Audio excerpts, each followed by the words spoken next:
Hey everybody, so yesterday I went to boot camp, I came home, I showered, I made dinner, and I ate, and then I fell asleep.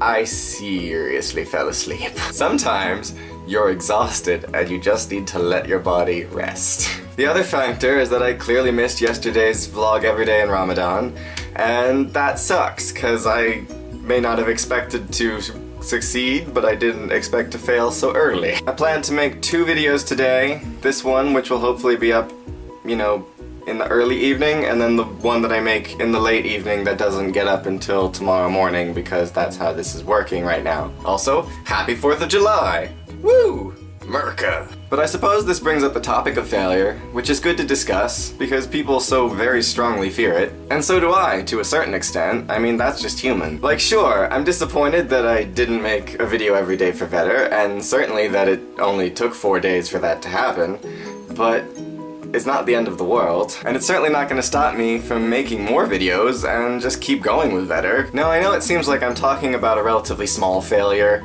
and it's not that important in the grand scheme of things, but it was a personal goal, it meant something to me, and that is way more important to me than anything I accomplish based on the expectations of others. And small failures sometimes can be a piece of something larger and make you doubt yourself in terms of that larger project. Maybe it's all too much for me. If I can't handle one small thing, how am I supposed to handle all this other stuff I have to do? These kinds of ideas find their way into your brain a lot.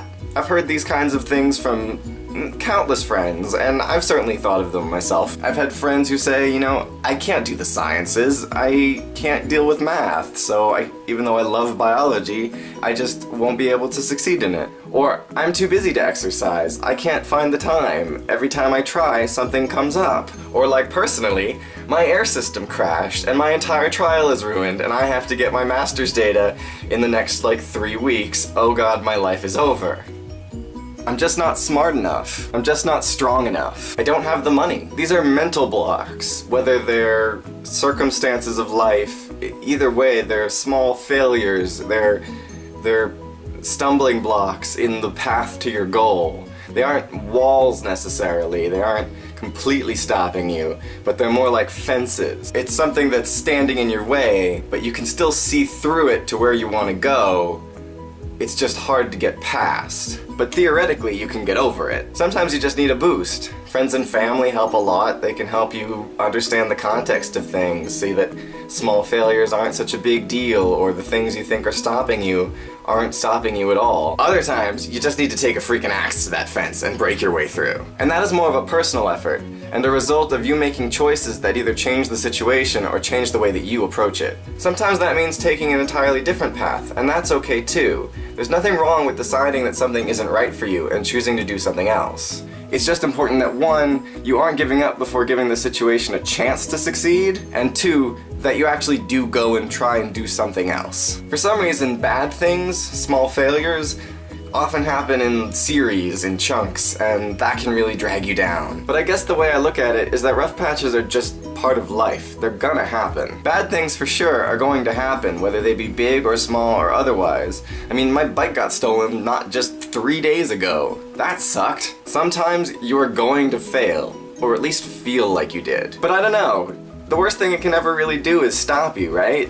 I'd rather just forget about it and work towards the things that I can handle. It just doesn't pay to dwell, I guess is my point. And I know just saying forget about it is way oversimplifying what can really be a very difficult struggle for most people. But honestly, you learn your lesson, such as don't just lock your bike's wheels, lock it to something, or do your vlogs before you do the things that make you go entirely comatose, and you move forward, past the fence, because you know there are going to be more of them, and it's just not worth letting one stop you. This is a new thing for me, talking about this kind of stuff and trying to give advice. It's something I want to continue going forward because high school, undergrad, graduate school, they're all extremely stressful in their own particular ways, and I think it's a type of mental stress that everyone shares and that we could really benefit from discussing with each other. But it's hard to talk about these types of things without sounding condescending or oversimplifying or just entirely cliche. So we'll just see how it goes. The other thing I really recommend is planning rewards for yourself throughout the year. So when you know you're going to be facing hard times, rough patches, frustrations, lots of work, that you know there's something coming that you're really going to enjoy, and that can really help just push you forward, like that you know there's a day coming that will be good. For instance, I'm going to the Wampanoag Powwow tomorrow, the annual celebration put on by the local Native American tribe, and I've been looking forward to that for a while because I think Native Americans are super cool. It's just little benchmarks like that, little days that I know I'm gonna have fun, that really help push me forward and through those rough patches. Anyway, I gotta go do all the actual work I need to do today and then film another video and make dinner and hope it doesn't knock me out again entirely.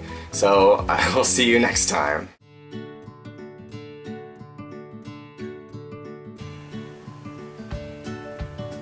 What does that mean? I'm running out of memory card space. Hold on. This is a new thing for me, talking about this kind of stuff and trying to give advice. Was that slamming door super freaking loud? It shook my whole apartment, so I imagine. It is the 4th of July. Lots of sirens today. Yep. Okay.